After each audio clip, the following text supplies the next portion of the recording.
sešli, abychom natočili další video. A dnes to bude 10 typů lidí na tělocviku.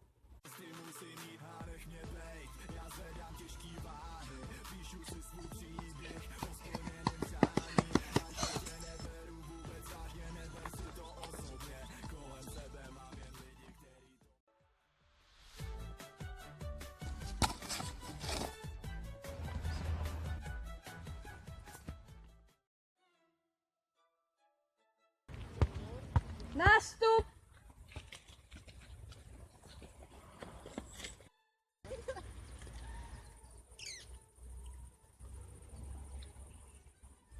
No, paní profesorko, víte, já jsem si tak trošku nalomila ruku.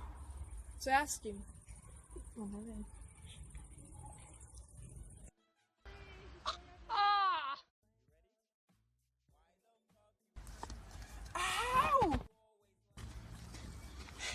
Paní profesorko, dneska rozhodně nemůžu cvičit.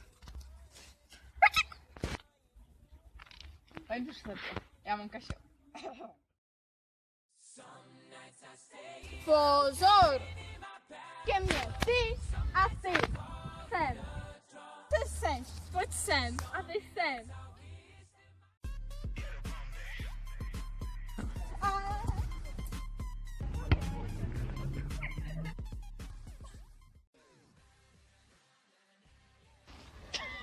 Stella mi.